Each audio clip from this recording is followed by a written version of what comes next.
Kembali lagi bersama saya Tindel Justina Mangamis NIM 9 2010 03 kelas A19 dosen pengampu Yunesius Marisin SIP MSITS mata kuliah Militer dan Politik. Di video kali ini saya akan menjelaskan secara singkat mengenai kebijakan Dwi Fungsi ABRI dalam perluasan peran militer di bidang sosial politik tahun-tahun 1966 sampai tahun 1998.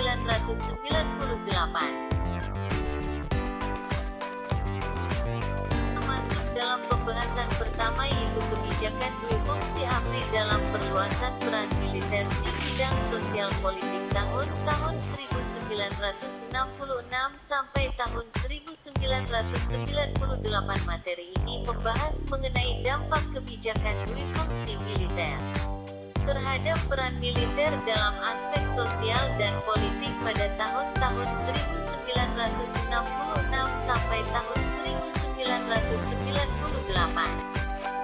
Berisi tentang alasan penyebab diterapkannya kebijakan Dwi Fungsi militer dan perkembangannya yang secara luas mempengaruhi fungsi militer dalam pertahanan dan keamanan dan non-pertahanan dan keamanan. Aspek sosial politik, aspek budaya dan aspek ekonomi.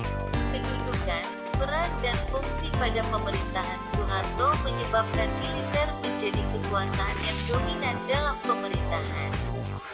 Militer tidak hanya berfungsi sebagai pertahanan dan kekuatan keamanan, tetapi juga memiliki kekuatan sosial politik yang dinyatakan dalam dualitas militer konsep fungsi. Pengangkatan Soeharto sebagai presiden membuka jalan bagi militer untuk masuk lebih dalam melakukan kegiatan sosial politik, tetapi dalam proses ganda militer fungsi dari Soeharto semakin melebar. Artinya menyebabkan militer menjadi dominan kekuatan sosial politik. Soeharto menempatkan militer dalam banyak aspek seperti sosial politik, budaya, dan ekonomi. Dari hal tersebut, militer mampu menjadi penguasa sosial kekuasaan politik baik di eksekutif maupun legislatif di pemerintahan, ekonomi sektor, dan sektor lain. Latar belakang dan masalah yang terjadi terhadap pelaksanaan kebijakan Dwi Fungsi ABRI ketika Soeharto ditunjuk sebagai pejabat presiden berdasarkan ketetapan MOI MPRS 1966. Soeharto kemudian menerima penyerahan kekuasaan pemerintahan dari Presiden Soekarno saat sidang istimewa MPRS yang dilaksanakan pada tanggal 7 sampai dengan tanggal 11 Maret tahun 1967. Soeharto ditunjuk oleh MPRS sebagai pejabat presiden sampai terpilihnya presiden oleh MPR hasil pemilihan umum. Jenderal Soeharto diangkat menjadi presiden dan dilantik pada tanggal 27 Maret tahun 1968 dengan berdasar kepada TEP MPRS No. Pada perjalanannya Soeharto berturut-turut selalu terpilih menjadi presiden kurang lebih sampai 32 tahun lamanya. Hal ini dianggap sebagai sesuatu yang luar biasa dan bahkan sering muncul banyak pertanyaan tentang bagaimana Soeharto mampu berkuasa selama itu. Diakui atau tidak ketika kita melihat pemerintahan Soeharto pada saat itu, yang ikut berperan penting dalam menopang kekuasaannya adalah ABRI.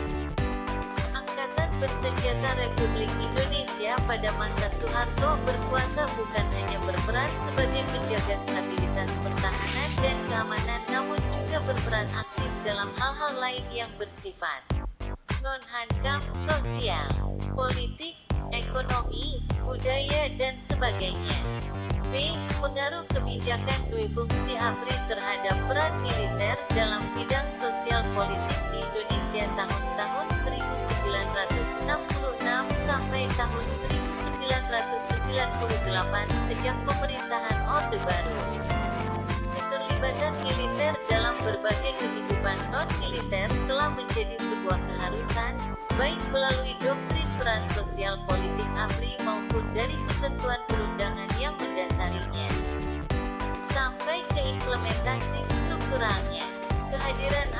dalam berbagai kehidupan telah menjadi sesuatu hal yang tidak terpisahkan dari sejarah panjang negeri ini. Pelembagaan Dwifungsi ABRI di era Soeharto merupakan bagian dari pelembagaan piramida Orde Baru yang mencakup seorang presiden dengan kekuasaan yang sangat dominan. Angkatan bersenjata yang sangat aktif berpolitik. Proses decision making yang berpusat pada birokrasi dan pola hubungan state society yang mengkombinasikan kooptasi responsivitas dengan represi. Fenomena ini merujuk pada peran militer yang dominan dan kemudian menimbulkan asumsi dan keraguan masyarakat akan efektivitas konsep Dwifungsi ABRI. Keterlibatan militer di dalam bidang-bidang non-hankam disebabkan oleh faktor-faktor internal dan eksternal. Faktor-faktor internal terdiri atas nilai-nilai dan orientasi para perwira militer, baik secara individu maupun kelompok dan kepentingan-kepentingan korps militer. Nilai-nilai dan orientasi militer secara garis besar merupakan hasil dari sejarah pengalaman yang dimiliki para anggota militer. Asal-usul dan peran awal militer tersebut membentuk suatu tradisi dan seperangkat nilai.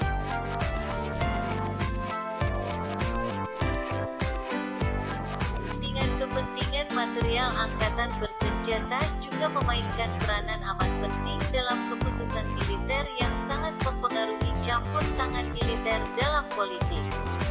Hal tersebut diuraikan dalam 3 faktor internal sebagai berikut. Pertama, militer tentunya memiliki kepentingan-kepentingan kelompok. Baik itu untuk memperoleh fasilitas-fasilitas militer seperti peralatan tempur maupun untuk memberikan gaji yang layak bagi anggotanya. Kedua, suka atau tidak suka, korps perwira militer dapat dilihat sebagai wakil penting dari kelas menengah perkotaan.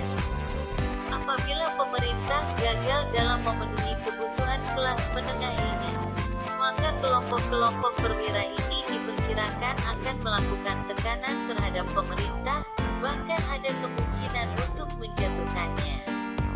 Ketiga, para pimpinan puncak militer dapat membangun kepentingan-kepentingan pribadinya melalui intervensi militer dengan menempatkan mereka di dalam kontrol jaringan patronase pemerintah. Ketiga faktor internal di atas memperlihatkan ketidakpedulian pemerintah sipil terhadap kepentingan golongan militer yang dapat memicu terjadinya intervensi militer dalam berbagai bidang guna memenuhi kebutuhannya, baik itu militer secara kelompok ataupun individu. Selain dari faktor-faktor internal tersebut, terdapat juga faktor eksternal seperti kondisi-kondisi sosial ekonomi, keadaan politik dalam negeri dan faktor-faktor internasional yang dapat memperkuat kecenderungan militer untuk melakukan intervensi. Pentingnya hubungan sipil militer yang ideal yaitu menempatkan militer di bawah supremasi pemerintah sipil, di mana profesionalisme militer harus dikedepankan dan senantiasa ditingkatkan sebagai landasan terselenggaranya kehidupan yang demokratis karena supremasi sipil tetap merupakan tujuan yang vital. Keterlibatan militer di Indonesia dalam politik telah dimulai semenjak era revolusi. Peran sosial politik militer ini merupakan peran kedua yang harus diemban oleh anggota-anggota ABRI.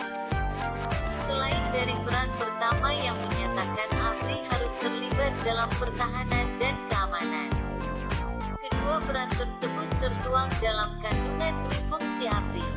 Dengan kata lain, ABRI tidak saja menjalankan fungsi hankam saja, tetapi juga menjalankan fungsi sosial politiknya yang memberikan peluang bagi anggota ABRI untuk memangku jabatan sipil tanpa meninggalkan statusnya sebagai anggota militer.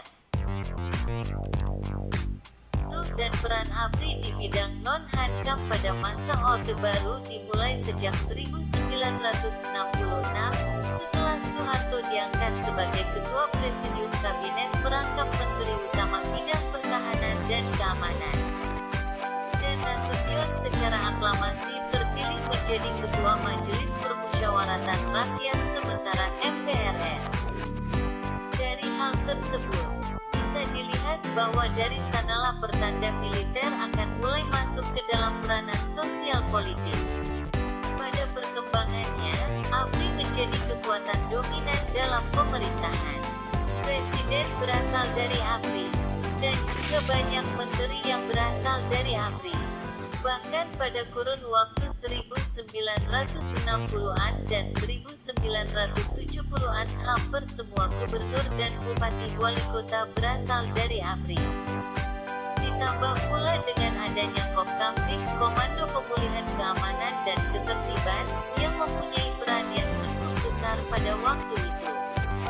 Terlepas dari pembenaran-pembenaran ini, sejak awal pimpinan militer telah menegaskan bahwa kepemimpinannya punya peran lebih daripada sekedar peran yang biasa dilakukannya. Penutup dapat disimpulkan bahwa pelaksanaan dui fungsi ABRI dimaksudkan untuk membentuk profesionalisme dalam tubuh militer, di mana militer bukan hanya bertindak sebagai alat pertahanan keamanan negara saja, melainkan juga harus mampu melakukan tugas serta peran lainnya di bidang non-hadang. Sekian yang menjadi pembahasan materi saya, namun sebelum saya akhiri video